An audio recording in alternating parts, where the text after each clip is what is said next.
everyone, and welcome to another episode of Cycling Culture Club Connections. Today I sit down with Ama Nsek. This one's a real pleasure because Ama is not only a brilliant bike racer and rider with a great palmares that would impress anyone, but he's also a really kind and intellectual and very switched on young man. His experience of racing in Europe, of becoming a 3-time American national champion, and ultimately giving back some of that experience to the next generation makes him a really special ambassador to welcome into our contributor ranks, because his experience of the world is, as with all of our contributors, very, very different. So I'm really delighted to be able to sit down and have this conversation with him. And I think actually there's going to be so many great stories that I can continue to tell with Ama. But anyway, without further ado, I'll let you dive into the podcast. Apologies for any audio issues on this particular episode. I'm still a bit sick, so it might come across in the audio. I don't know yet. Anyway, thank you again for your time. I really appreciate it. Enjoy the podcast. And as always, drop me a message with any feedback, and make sure you like and follow this podcast wherever you listen. Let's dive in. Cheers. Yo, Ama, how's it going? I'm doing good. How you doing? Yeah, all good. Thank you. All good. Thanks for joining us today. Awesome. I'm super glad to be here. Yeah, glad to have you. Glad to have you. So, Ama, I mean, we know each other a little bit by now, probably a couple of weeks into our relationship and into our conversations about Cycling Culture Club. And yeah, I'm super excited to dive into some of the topics that we've touched on offline. But before we do that, I guess for anyone listening who might not know who you are, care to give us a little intro? Yeah, I haven't done an intro in a while, but my name's Ama Nsek. I am a privateer, a road racer based out of Los Angeles. I also spend half the year in Colombia. I think a lot of people probably know me for my sprint reels, but outside of that, I spend my time actually working with the next generation. I coach handful of athletes. I've worked with like the national team. I've helped kind of in my free time like bring athletes from local racing to international. And I also go salsa dancing. So that's kind of my life in a nutshell. I'm also a 3-time US road race and crit champ. And yeah, I like sprinting my friends every now and then when they let me. I mean, that's a pretty good summary of your life in a nutshell, but I think we need to dive in a little deeper so we can understand the gravity of each of those points that make up who you are. So yeah, super excited to do that. So I guess let's start at the beginning.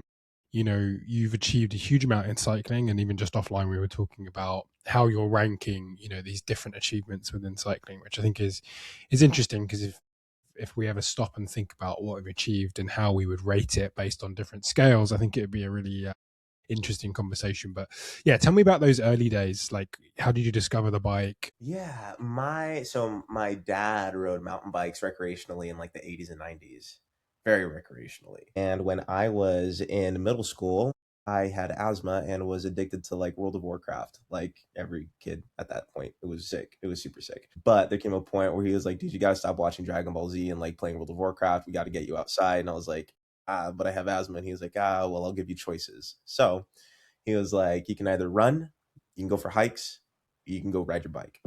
And I was like, running is so hard, and I just max out immediately upon jogging. I was like, I don't have the capacity for this. And I was like, hiking is way too slow. I'm not that, like, I'm just not a fan of it.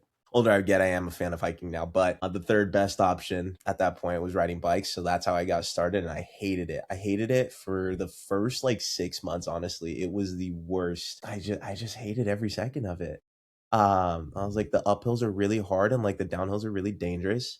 And then after a certain period of time, I got like more in shape, and my asthma kind of subsided. Like for some people, like the more that you work out, the better of a handle you can get on it. And I was lucky enough to finally get to a point in my life where I can get a hold of it. And yeah, I started being able to manage the uphills and really enjoying the downhills.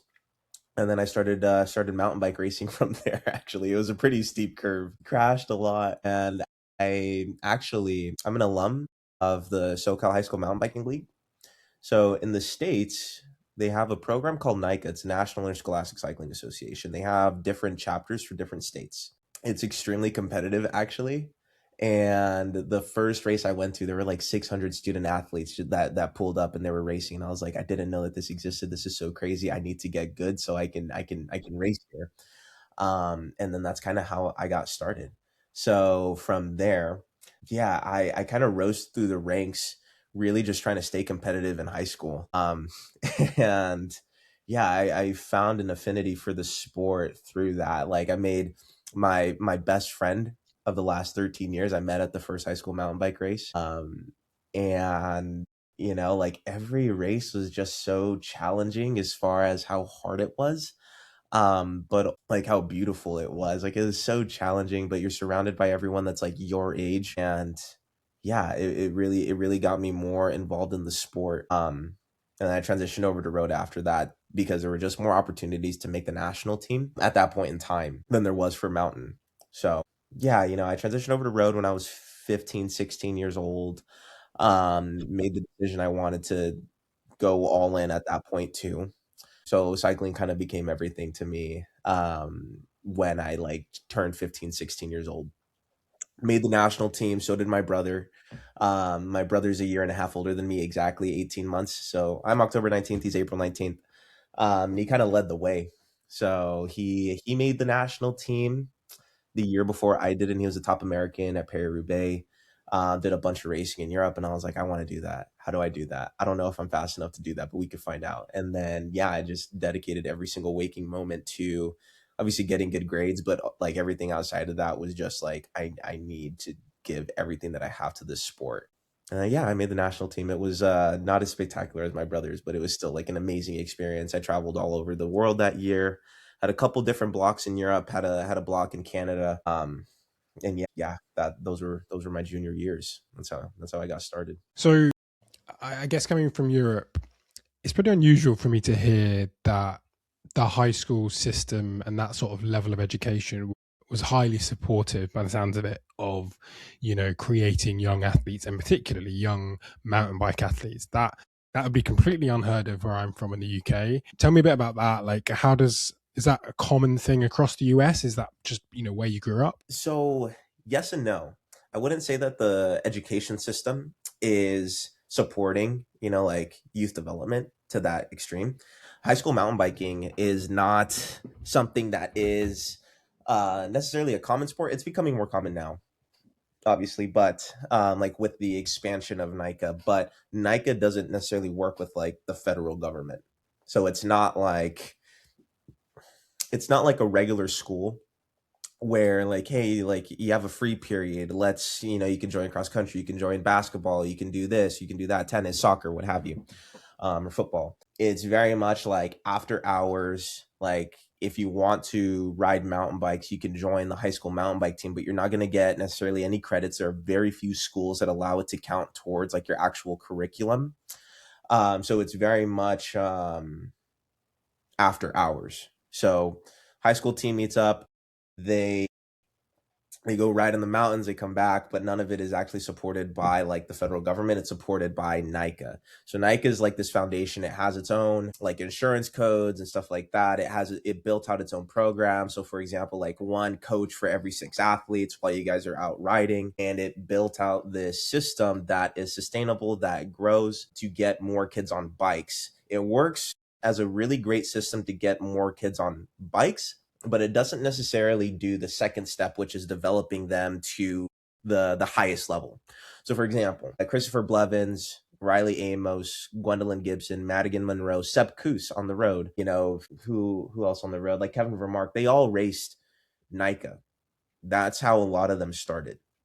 But in order to get to the next level, they, along like myself, transitioned over to road. And Chris Blevins was on whole athlete, but also specialized factory for road when he was a junior. Like people were on Hoggins Berman Action. Like I was on Lux, so it was like Sean Quinn Simmons, Kevin Vermark. Like we all made that jump over to road to be able to make that exploration. But it really wouldn't have happened if like NICA didn't make that initial step as far as creating the program that allows more kids to get on bikes.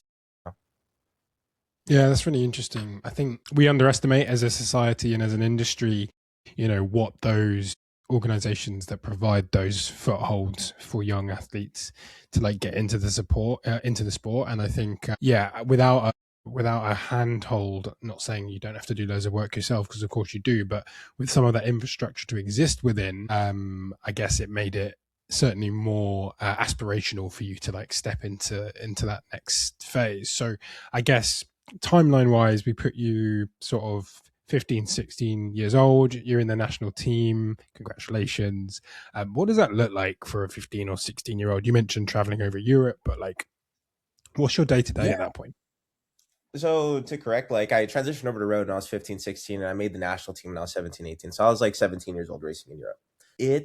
What was that like as far as like racing in Europe or?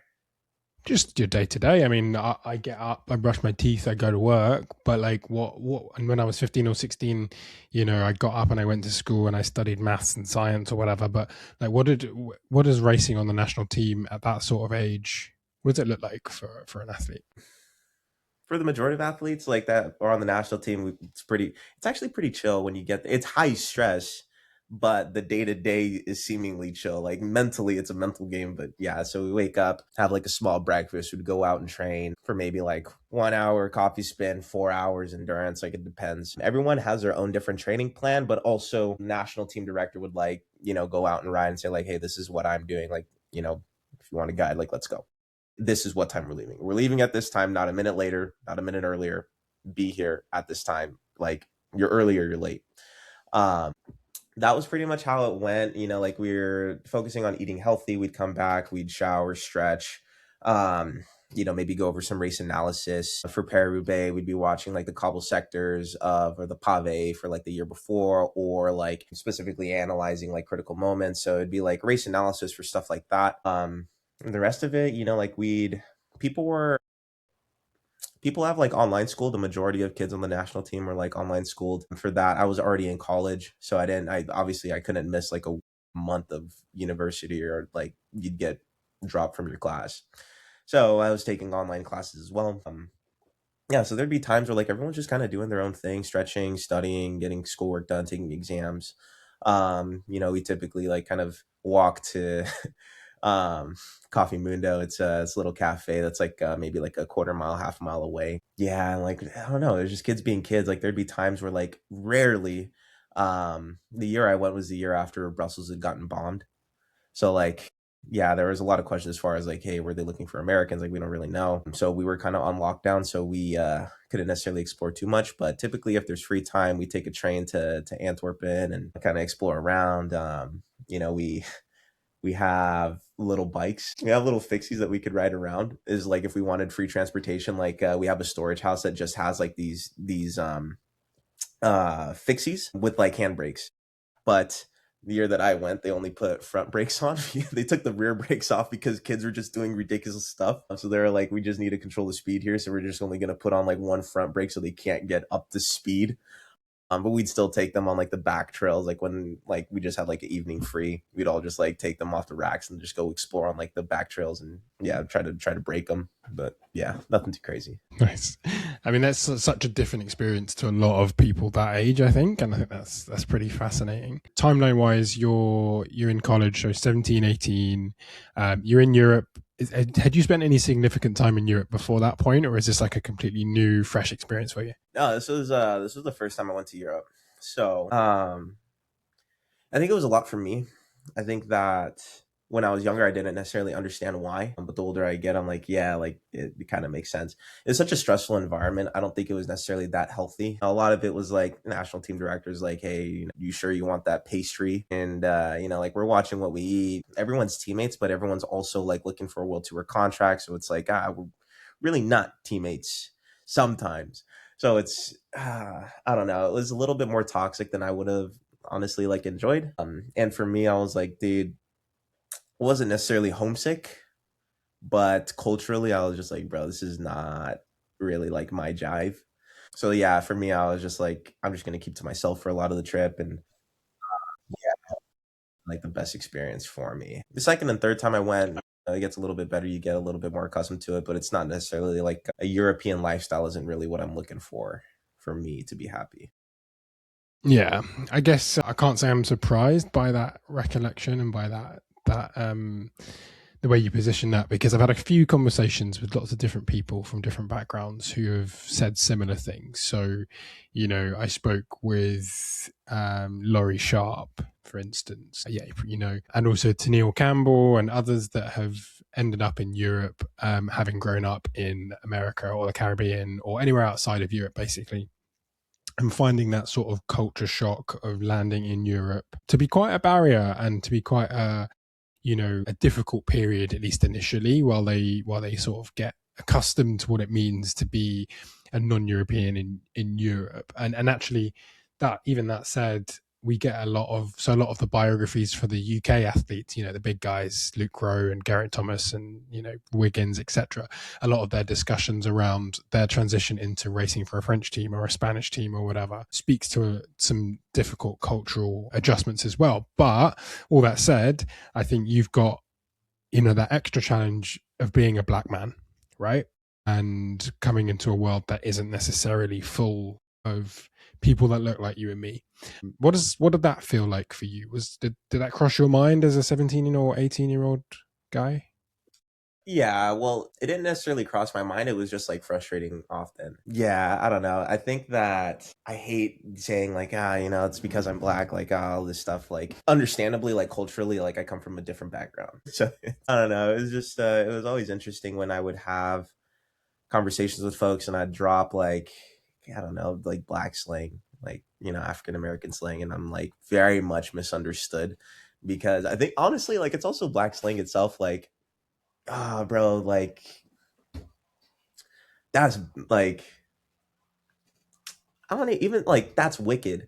Like that's like not necessarily black slang, but oftentimes like for black slang, like you'll say something, but it means the opposite, you know? And I had a hard time like being able to like I always had to clarify myself and I'm like, because at this point we're not just having like an hour long meeting where I code switch and like we're good. It's like we're around it 24/7. So it's like I like mentally it's exhausting having to clarify myself or having to speak clearly in very plain text all day. It's not necessarily like the most fun thing because it takes out all of the diversity. It takes out a lot of the fun that I was able to have like back home. So there's that. And also just culturally, like being black in a white sport is very much at that age a lot to deal with. So even like some people that are on the world tour now, Americans would be dropping the N word like crazy as like juniors. And like they're good people. I don't fault them for it now. Like we're older and I'm sure that they've changed, but also it's like it's kind of exhausting having to be like, bro, maybe you shouldn't say the N word as like the most ginger white person in the field. Like maybe we should rethink about this. And it got to the point I was just like super exhausted. I'm like, bro, do you understand how frustrating it is for me? Like, you're the fifth person that's asked me for the N card this week. This week. I have to be surrounded by you a lot. And none of you guys understand what it's like to be black, but you all want to be black. So it's like, but you also want to be black whenever it's convenient to you, whenever it's Mm. hip, whenever it's like, culturally cool. But at the same time, like when I have people that look at me in a different lens simply because my skin color, I can't choose to be white but I have to speak white in order to get this opportunity. So it's like it's exhausting on that front. When we get to Europe, it's that amplified because I didn't see a single black person in freaking oh my goodness, Sittard, Netherlands. I didn't see a single black person for the month I was there, the first European trip. The blackest guy there was actually my teammate Sean McElroy. He's white, but he's from Palmdale, so he gets it. So I'm like, yo, what's up, my boy? And like he got me. But outside of that, I felt like honestly alone for the majority of the trip. And it's I don't know, it's a little bit tougher in Europe just because culturally, like in America, we don't stare. In Europe, they do. It's just like more culturally acceptable to stare at things that you're curious about. The unfortunate thing about being black is that like I myself, my existence is a curiosity. So when I pull up to races, I have all these random white guys from, it's always some old white guy from like some random town in Germany that they haven't seen a black person in like a decade.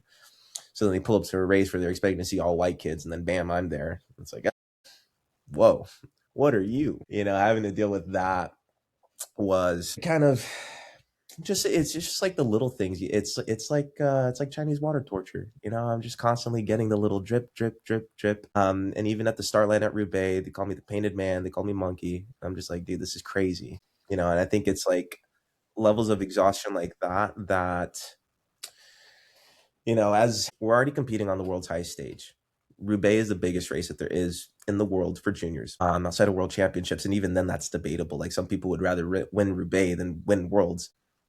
And we all have to jump through a lot of hurdles to already get there, whether it's like working out at insane hours, like the level of dedication that we have, the level of consistency, the level of passion that we have, training in the rain, racing in the rain, having to win in the rain in order to get to that start line. But the difference is they don't have to deal with that level of friction. Chances are, like cycling the way that it is, potentially they came from like a wealthy family, they came from a wealthy upbringing. They don't necessarily have to worry about things that we have to worry about, let alone I had to travel from the US to get to Europe. I'm having to deal with like different food, like that impacts like your biome differently, your gut biome. So I have to deal with that. I have to deal with different racing tactics. I have to deal with different weather. I have to deal with, different like US politics. I have to deal with being black. I have to deal with like being called monkey right at the start line of, an insanely hard race. I have to deal with just being misunderstood in every single aspect of who I am, not because um, I'm poor at communicating, but simply because there is a cultural barrier. So when it comes to being black and cycling, like, yeah, it's like I'm black, but at the same time, it's like it's just I think that that's the easiest way I could explain it to people that are white listening to this. Like, it's just we have to deal with a little bit more mental friction, which leads to potential poor performance when it comes to race day, which is just another hurdle. Totally. And yeah, I really appreciate your honesty. I can see as you talk, like it was a tough time for you. And I think it took its toll at the moment, but I think people listening who, a lot of people are coming to this podcast to try and understand different people's different lived experience. And I think that honesty will go a long way to making someone think twice about a comment, or maybe even consider what they could do as a teammate or as a mentor or as a leader within that space to actually make someone like you or someone to follow in your footsteps feel a bit more welcome, and be a bit more deliberate about making that a thing, because who knows, the amount of difference that could make to somebody's trajectory is significant. And there's I strongly believe, and I know lots of others who will too, that the reason why the world tour is majority white is partly opportunity, but is also partly how difficult it is to overcome the cultural barriers coming from anywhere else. What do you think about that? I agree. If I am what black folks like, I'm too white for black folks. Like even the black folks that ride bikes, like everyone knows them. I know them. You like the audience listening to this, chances are there's like a 90% probability you know them. I'm too white for them, right? Because I grew up in a very like safe household. I didn't want any trouble. I don't get into fights. I get good grades. I don't use a lot of like black slang anymore. And the way that I live my life is very non-stereotypical. So, I think that it was tough for me, like culturally, it was easier for me to make that jump and I still didn't want to do it. I can't imagine what it would be like to actually be from like Culver City, to actually be from like the heart of LA, where like, you actually grow up in like black culture, or from Alabama, Louisiana, and to want to make that jump, it's a lot. So for those who are listening and, you're wondering what it looks like to misidentify a person based on their color. I had a lot of people think that I like got into fights all the time, and I'm like, bro, I got assaulted in high school, and like I'm a pacifist. People think I'm overly aggressive simply because of like my skin. They're like, don't fight him. Like you're gonna lose. He's black. Stuff like that. I'm like, dude, I didn't even want to fight to begin with. Why is my name even being brought into this conversation? Or people being overly nice to me because I am black and because they're trying to earn the end pass. And that's just like, just treat me for who I am. Understand me for who I am. And I think that you'll get a completely different perception as far as like what your idea was beforehand. And also the idea that you had beforehand is prejudice. So Yeah, I think bottle all that, can take all of that into account, consider all the ramifications of those microaggressions. And I like that Chinese water torture metaphor is really interesting, because that I think that will really give people a picture of what that feels like. But bottle all that and consider all that, and you still managed to achieve a huge amount of success in cycling and continuing to do so. So let's put that experience in a drawer for a second and consider what you have achieved. And I'd like to start with the national championships. So 3-time national champion, if I'm not mistaken. Yeah. And your first of which I think you mentioned was at collegiate level, right? So pretty early on in your career. Talk to me about, I guess, that transition point from racing in Europe to that first big victory, which I think you said was, in your words, was a really big moment for you. Yeah, well, I think that there's a lot that happened in between that. So, I aged out of juniors and I went to school full time. That was like the deal that I made. So like while, like my teammates went to Europe and wanted to like go the world tour path, just like, well, as a sprinter, I was like, this is super dangerous for me to race like world tour sprinting, because all my teammates were like climbers or TT specialists. And also like just culturally, it just did not vibe with me. Personally, I don't like putting other people's health at risk. So I decided to like focus on controllables. My parents also told me like, you're not going pro, like you're gonna go to school, like that's the option. And I was like, okay, cool. So I went to school full time. I actually left cycling and I was working with youth development at that time. So I had aged out and started working with the next generation pretty much immediately at that point.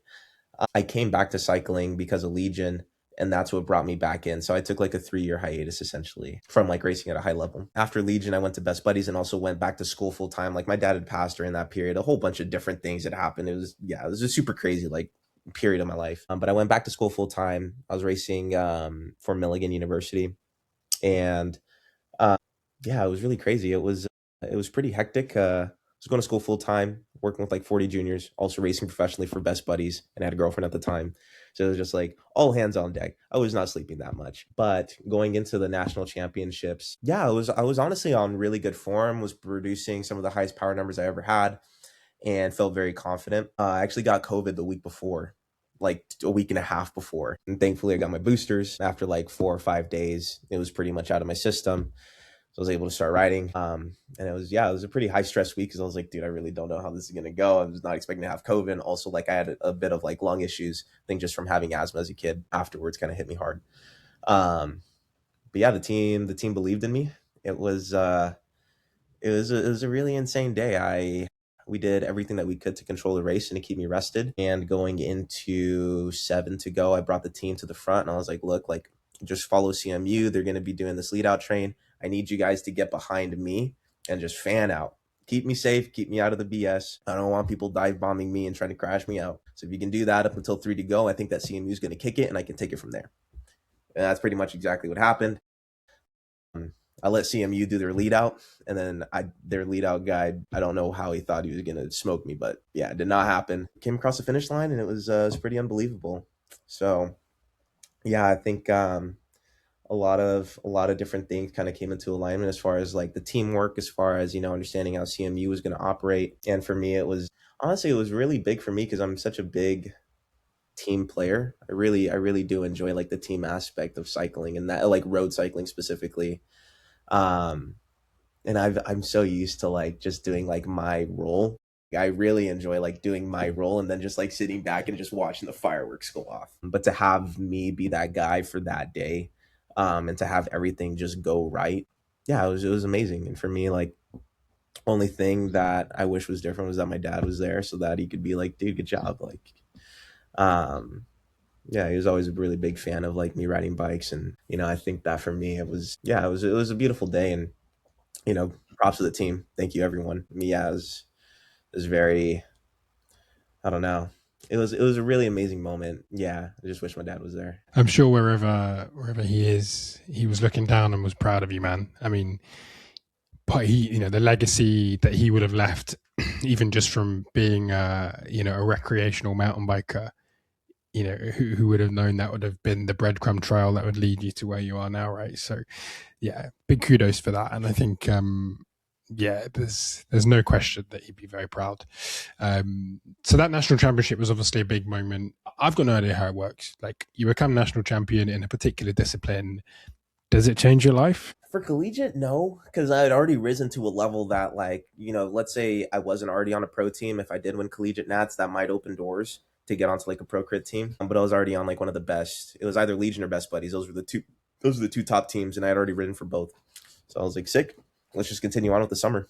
So I went home, and actually, no, we had finished up the school year. So I went back to Tennessee just to have like a week to relax with my lady, and then I went back home, essentially did a couple group rides to say hello, like, hey, yeah, we did it, sick, and then continued on with like the summer racing with Best Buddies. So yeah, nothing too crazy.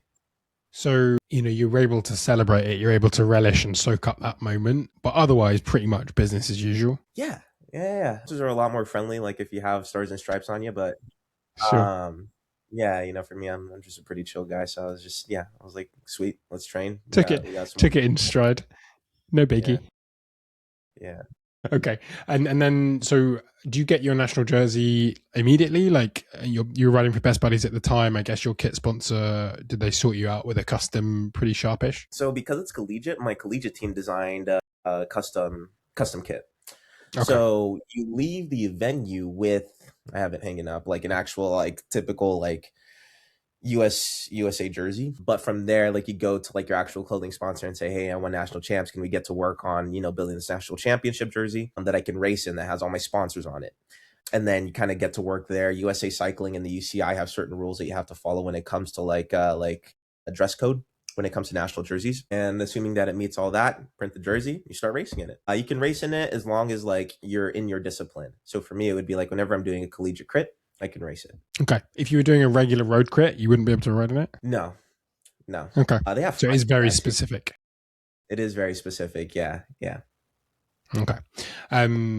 So I guess that is an experience, that is a milestone point for you. I want to get into some of your other like good work in the community and with juniors, but first, I guess the second two national champs, which I think were non-collegiate, if I'm not mistaken, how did you go from winning at the collegiate level, racing on Best Buddies, to pushing forward to being two-time national crit champion? It's actually road race. That's my specialty. Okay, road race champ.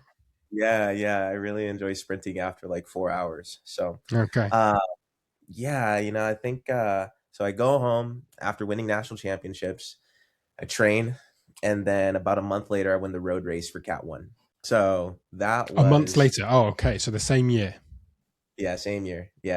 Yeah, it was really hectic. There was like 2,500 meters of climbing in that race. So it wasn't too much, but definitely a good amount. For me as a sprinter, the thing about me as a sprinter is I'm very light for how much power I push. So it helps me get over the climbs to the point where, like, if there's just the right amount of climbing, then I'm sprinting against climbers, not against sprinters.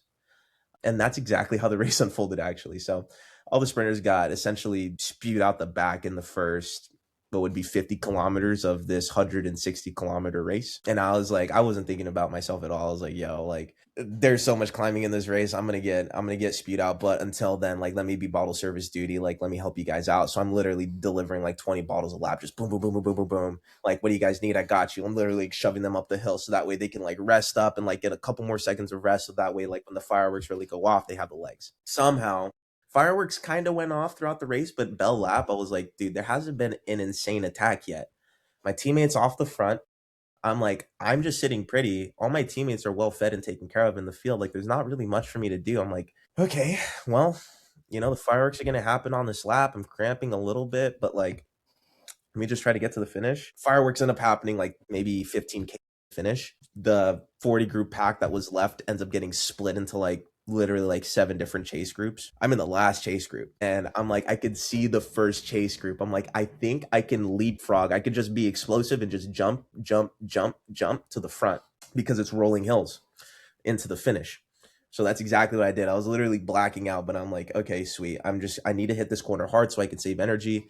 Like, there was a corner I hit so hard, I saved so much energy and bridged to the next chase group, like, not without pedaling. So I was just doing stuff like that. to like get myself to the front. I get to the front of the group. I'm like, dude, Curtis, what do you need? He's like, what? How'd you get here? What? I was like, don't worry about it. What do you need? He was like, dude, I think I'm cooked. If Michael ends up getting reeled back in, I don't know what we're gonna do. And I was like, no way. I was like, bro, we're like 6K from the finish. We have to do something. And he was like, how you feeling? I was like, I'm fucked. Like, we can't do anything. I don't know if we can curse on here, but I was like, dude, I can't do Yeah, yeah, anything. go for it. Yeah, so I was like, we're screwed. But I was like, you know what? Pour cold water on myself. I'm like, yo, I could do this. Like, if this is what we have to do, we have to do it. And he's like, you sure? I was like, yep. And we end up reeling Michael back in. They do a quick little lead out, literally like as quick as we can get it. Like it was less than a mile, less than like it was like maybe like 1.2 Ks from the finish where we like actually got organized and just started smacking it. Hit the last corner in like fourth and did like 1600 watts to get to the finish while cramping. And yeah, I crossed the finish and I still wasn't sure if I won because there were so many breaks up the road. So I just crossed the finish and I was like, and then afterwards when they told me I won, I was like, no way. So that was also pretty crazy. It was a really hectic summer. But yeah, and the second this when I went back to back the next year, that course was actually way harder. There was like 4,000 meters of elevation over 160K. So it was way more climbing. The race was a lot more aggressive. And yeah, I've always just had that ability to be really explosive under a lot of fatigue. So yeah, I actually like it's a lot safer. It's a lot more fun for me. I'm doing road races than crits, but crits are just what's a lot more popular and has a lot more like payout in the US. So yeah. Nice.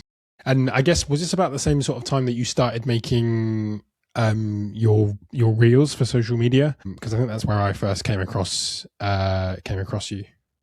Yeah, now that I think about it, it's funny. Like I've done the sprint reels, but I only really sprint for those reels. My sponsors and friends had always been like, "Bro, you should start posting more sprint reels. Like you should start posting more videos of like how you sprint because one, it's like unique. I have a really high cadence, but also two, your numbers are insane." I was like, "Yeah, yeah, yeah, yeah, yeah, like whatever." And then I did like the first one that actually went viral was like I was sprinting my friends right before Redlands in 2023 and that got like a bunch of likes and I was like, well, I guess I'll give this a try. And then I did one where I was like seated and my friends were just doing all out drag races and I'm just holding the camera like this while they're just going for it. And that was really fun. But yeah, I think from there, when I started the privateer program was when I was like, okay, like social media is super important to my brands. I should probably take this a little bit more seriously. And that's like how the sprint reels started really getting a lot of momentum. Yeah. Yeah, okay. I think that's like a perfect segue. So I don't think feel like I've necessarily given your like amazing national championships wins enough airtime, but I think let's just slip and slide into, I guess, modern day Ama and how you sort of moved from those wins and those big successes into being a US privateer, which is at least a big part of how you make your living now. Feel free to shout out sponsors as well. They're important to keeping things afloat. So happy to give them airtime as well. Yeah. Well, I'll go ahead and give this like chronologically. I raced for CS Velo in 2023. I initially was just going to leave cycling and just go straight into my tech job. I worked as an SDR and like an account executive for this company called Datadog. They're like the number one data observability platform. And I was like, I'm a big nerd. I was like, that's right on my alley. But I was actually talking to a good friend of mine, Massimo, and I was like, honestly, I'm ready to leave the sport. I've done everything that I wanted to do. Like I've won every race that I've wanted to, and like I think I've done enough. I'm happy to start my corporate career and like start living like a little bit more of a conventional life. And I was like, dude, he used to work as an agent. He's worked as an agent for like Olympians. And he works as like a consultant for Cervelo. He's like, if I can build you out something that keeps you in cycling but keeps it fun, he's like, would that be something that you're interested in? And I was like, yeah, but I also want to work with like only the best brands. I don't work with brands that I just don't care for. I have a cushy tech job where I could just buy whatever I'm not satisfied with. So with that, he came to me like a few weeks later and he was like, hey, I got map on, I got hunt wheels, and he's like, I got map, I got hunt, and I could build an intro to like Pinarello. So we kind of got started from there, and I was able to do like the feed on my own. I did that contract negotiation, all that jazz. And then like as the privateer program developed, so did my understanding as far as how marketing teams work in cycling. So us as athletes, we're tools. We're tools for advertising, we're tools for showing performance benefits, we're tools to show like we are better than other products and stuff like that as far as like how marketing teams work. They have different territories that they're responsible for, they have different growth regions that they're targeting. So, with that, the more that I've grown into this privateer program, the more I understand how to work with, marketing leads, being able to help them identify certain regions that I can help with as far as like growth and recognition. And then I'd say like today, my privateer program has three fronts. So like obviously I'm a racer, like I'm a bike racer. That's one of the pillars. It's also social media and it's also community events. That's what I do. As far as community events, it's like community events and like grassroots initiatives. So I back in 2020, I was working with like 40, 50 juniors at one time. A lot of them were winning their divisions in NICA and SoCal. Like, dude, we went first, second, third, and fifth in varsity. And a lot of them ended up going to race national team. Two of them are actually still racing World Cups today. So that was my job back in 2020, and I really, really loved it. It's to the point, and that's just on the mountain. On the road, it came to a point where my old team director actually became the team director for like the national team, and he was like, "Hey, like we're looking at roster selections. Like, who are the athletes that we should be looking out for in the U.S.? Like, who are the athletes that you're working with?" And what blocks do you think that they would be best for, whether it's like, climbing races, whether it was like, the spring classics and stuff like that. So I was working with like the national team to be able to coordinate all this stuff. So for me, like grassroots development and being able to be that bridge between like, hey, I'm getting into writing and hey, like I'm getting more serious about things. There's not really like a strong connective bridge. And that's what I do. So with the brands that I work with, being able to bring the community together is super important, but also being able to build initiatives that identify up and coming juniors and being able to support them with actual like resources is super important to me because I came from, we're not multimillionaires. Like the average cyclist that I'm racing against, honestly, they come from a family that is. So, it's really tough to see juniors that have a lot of potential but don't have the resources that allow them to get to where they honestly deserve to be in the sport simply because of the financial barrier. Forget about the cultural barrier. The financial barrier is very existent as well. So, yeah, I started this privateer program honestly for the third pillar, just being able to help out the grassroots next generation. And I was like, it's a ancillary benefit that I get to like race bikes too, and like get to have fun with social media now. So yeah, like what the privateer program has grown into today is all my brands believe in like what I'm building, and it's really sick. But essentially, I'm Afro Latino, so I'm half Mexican. My mom's Mexican. I spend a lot of the year in like Mexico and Colombia. So social media wise, I'm promoting a lot of like the racing that happens down there, showing that it isn't just the U.S. and Europe that have insane races. It's also like Mexican racing is so insane. Same thing with Colombia. Just so being able to put that on a better platform or an external platform outside of the typical like Colombian Mexican cyclist is also part of my agenda while being able to support the grassroots generation. So what that looks like today, I still work with a good amount of juniors. And yeah, I help them balance school, being able to race at a high level while being able to do that myself. Yeah, shout out to MAP for believing. Shout out to I'm actually working with Basso Bikes this year, but Continental Tires. I mean, that the team believes in like what I'm building like wholeheartedly. Same with Hunt, same with Wove. Yeah, like there's Silka, there's Pressa Cycles. They've all done so much, not to just to support me and what I'm doing, but also the programs and like whether it's female cyclists or junior cyclists, giving them the resources that they need so that they can just have a little bit less mental friction to get to the next level. I mean, that's amazing. I had a bit of a scope of what you did and how involved you were and how your brand supported that, but I didn't quite realize the level. How do you balance that? I mean, it's a huge amount, right? Like racing bikes on its own for yourself is a full-time job. How do you balance doing that with, not only doing the privateer side of managing sponsor big diary, for those of you listening. Amber's showing me like the biggest tome of a diary, which is I'd imagine how you can you yeah, which is how you actually keep everything spinning. But yeah, I mean, I guess you've got the contract negotiations of being a privateer and managing those relationships. You've got the development program with the juniors, you've got your own bike racing, and then you've got life outside of cycling, which we'll come to. How do you juggle that on a day-to-day basis? Sounds a little crazy. So like, I've always been really hardworking, but then my dad passed, and then I was like, I'm not doing enough, which is like potentially like a side effect of trauma, but also at the same time, like it helped me realize I will pass one day. That day will come. I know that, but everything up until then is my choice.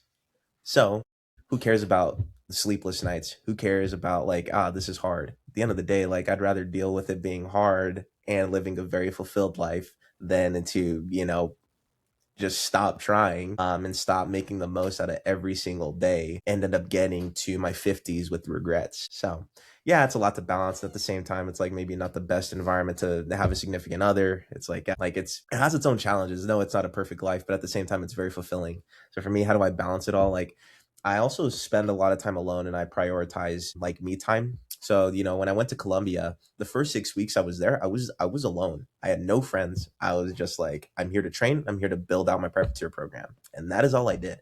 I woke up, I trained for 3 to 5 hours. I'd come home, I'd rest, not rest, I'd shower, I'd stretch, and then I'd walk over to a cafe and I'm doing outreach to different brands. I'm having conversations with different heads of marketing. While, like on every Monday, I have all my consults with all my athletes and I'm building out training peaks plans. From there, and then like Friday afternoons typically for like follow-up calls, I have that blocked off. It's a matter of prioritizing and like time management, but at the same time it's like it's a lot, but it's all really good things. So I'm never really, it gives me a lot to be grateful for. So I'm never really like, I don't know. I plan out my year. And I know that like when I plan out my year, I spend 2 weeks alone every December to plan out what I want for the next 52 weeks. And that entire time I'm thinking, okay, like if everything goes according to plan, like what is the best way to make the most out of this year? I write down all my goals. I write down all my goals.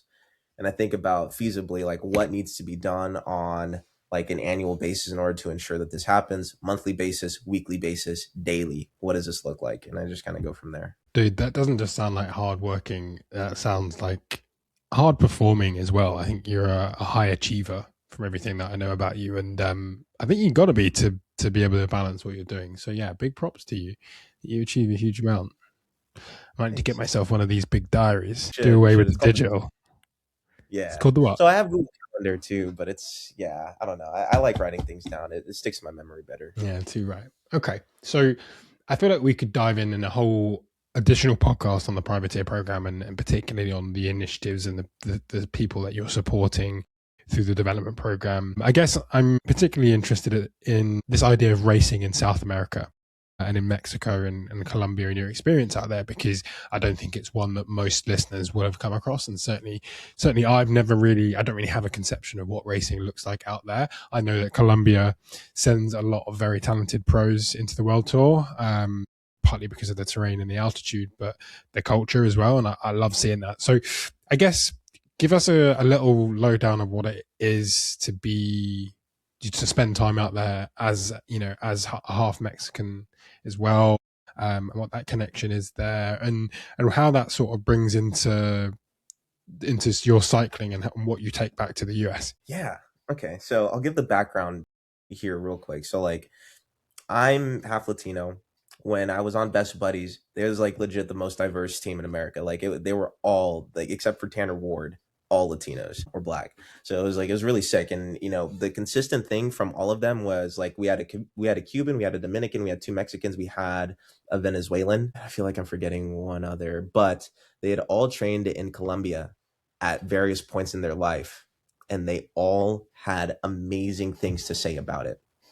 They're like, you got to go to Medellin. The weather's amazing. Yeah, it rains here and there, but the food is super healthy. There's resources for training that you just can't get in the US, or it'll be exorbitant prices. And there's so many cyclists down there, literally 10 times more than what you'll find in LA.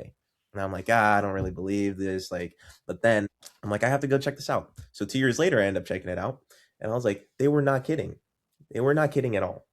So I get there and yeah, it's like the culture is amazing. The culture is super diverse. The culture is super inclusive and welcoming. Like, and they're strangers here in LA. You run into a stranger and they're more likely to tell you to go fuck yourself than to like shake your hand and say like, "Hey, good morning, how are you?" Like, it's legitimately at this point, also with the political climate, understandably, like it's a lot more tense here. There, it's like, "Hey, good morning, good afternoon, good night," to everyone that you walk past on the street. Doesn't matter what neighborhood you're in. It could be super sketch. They'll still like be super accepting of you. They'll still be willing to strike a conversation. The roads are actually pretty pristine. They're in better condition than LA. I can have a moto follow me while I go on training sessions, and they carry all the water, they carry all the food. I can do motor pacing off of them, and it's super easy to access. There's like 4 different businesses that do it out of Medellin. There are like 9 different climbs that are well over like 40 minutes long, straight out of the city. And you can choose to stay at like the city, which is 5,000 feet, like 5,200, or you can stay anywhere, like it's in a valley, so you can stay anywhere above and get like actual like better altitude training if that's what you're looking for. And it's 80 degrees year round. 82 is the high, plus or minus 1 degree or Fahrenheit. Don't know what that is in Celsius, like 26 degrees, 27. It's like a little bit hotter, just hot enough to get like training adaptations from it. So you can do that, or you can stay at a higher altitude if you want to do something fresher for like harder workouts.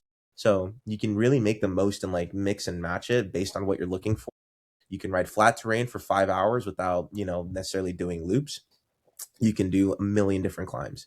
So for me, I was like, this is beautiful. A bunch of world tour riders go there to train in their off seasons, and now I understand why. But also a lot of like it's gate kept, understandably. But at the same time, like, dude, it's super beautiful. I want to be able to share this. So there's that piece. Cycling wise, like they close the freeways every Tuesday, Thursday, Sunday to be able to allow people to run, skate, ride bikes on the freeway. That's unheard of in the US. It's just like it just doesn't exist. So I wanted to be able to put that on a platform to show like, dude, if you want to find like a really sick cycling destination, honestly, Medellin and Bogota should be on that. Should be pretty high on that list.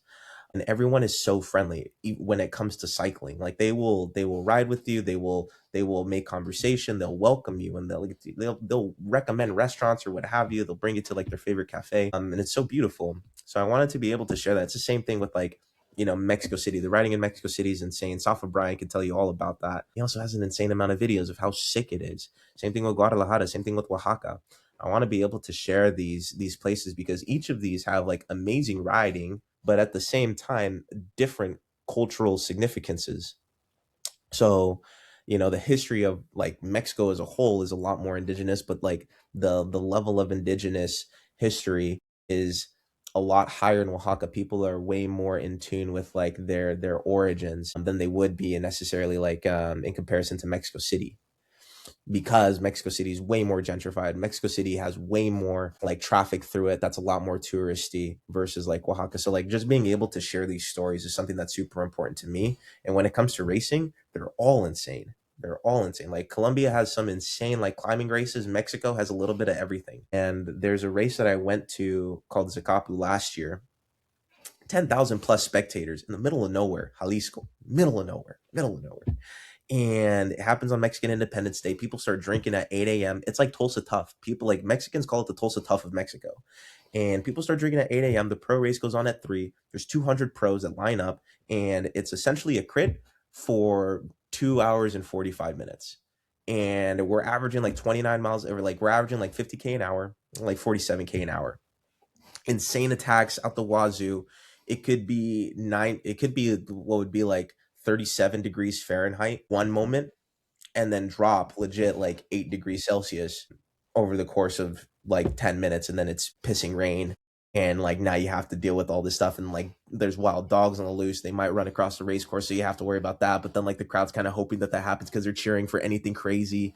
It's just like stuff like that are things that I want to be able to promote, and things that are just so insane that I know is like, it would bring so many people outside of Mexico to Mexico for like these really sick events, which would help the sport overall. And the payout for that race is enough for like Mexicans could live off of it for like 8 months. So people will legit risk their lives for it. It's just like it's so wild, and it's so amazing to see. So Yeah. It sounds sick. I hope you'll share some of these stories through Cycling Culture Club over the next couple of years anyway. Because I think people would just love to hear about stuff that they just don't get a chance to touch normally. And I guess I'm already thinking like, wow, why haven't I even considered like Colombia for like a cycling destination?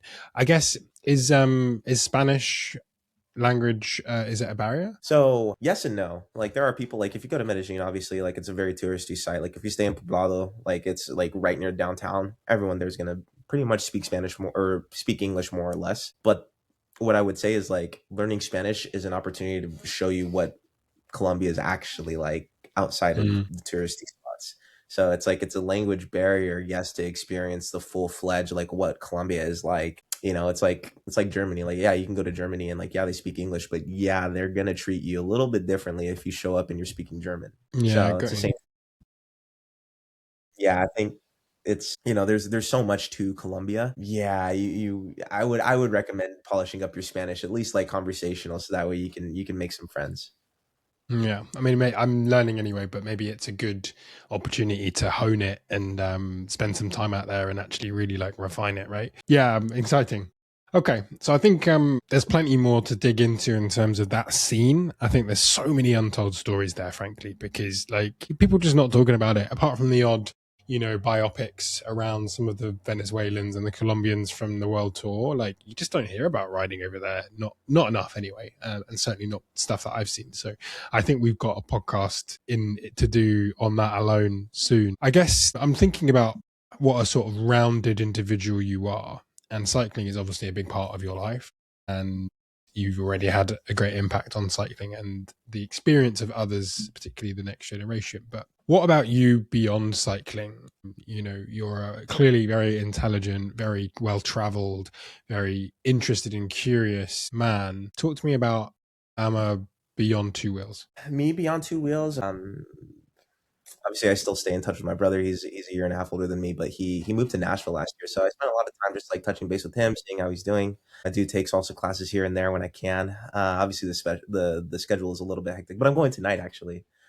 For me, really I'm just on a mission to like get to my 50s and be really, really happy with like what I've done with my life. But it's crazy, like I'm 26 years old. I'm already there right now. Like I'm so happy with what I've done. If the world were to end today, I'd be like, okay, sick. I've made the most of like my 26 years. So really, for me, off the bike, I'm just trying to make the most of every moment that I get. Yeah, I take salsa classes. I work with a lot of kids. I think a lot of what I'm doing right now is there's a saying that the older that you get, the less you need to learn and the more that you need to remember. So what that means is like you've already learned everything that you need to know in order to live a prosperous life. The trick is remembering what you need to know at the right moment. So for me, honestly, like I've been thinking about that since the year started, and I've been thinking about like I've been texting my brother like, dude, remember when we used to listen to this song all the time? Like when I listen to this song, I think about when we trained going up Coal Canyon when we were like 13 and 14 years old. I was like, you remember that? And he's like, yeah. And also like the older that I get, the more I need to remember. I've already read like well over 100 books on like how to be happy or how to make the most out of my life. I don't need to read more books that are about the same topic. I need to reread the books that I feel like are going to be the best applicable to the circumstance that I have right now. So I'm not learning anything new. I'm trying to remember something about the past. So yeah, I'd say that's kind of like me in a nutshell right now. I'm spending a lot of time being nostalgic and rereading a lot of different things. So yeah. Yeah, you're got a very screwed on head for someone only 26 years old. You've achieved a lot and you're wise beyond your years, which I'm sure is not the first time you've heard that. I've been told that myself my whole life, and yeah, it's good to see it reflected in someone like yourself. So listen, thank you so much for coming on today. I've got a finishing question for you that I ask everybody, but everyone's answer is really different, which I love, and I guess it forms a core part of what I'm trying to do at Cycling Culture Club, which is ultimately connect people and diversify cycling. But if you could give one piece of advice to somebody coming into the sport that might encourage them to stay in cycling or to join our cycling fraternity in the first place, what would it be? Don't worry about other people's expectations and make the right friends. Just don't make just any friends, make the right friends. So I've seen a lot of people get burnt out of the sport because they made the wrong friends.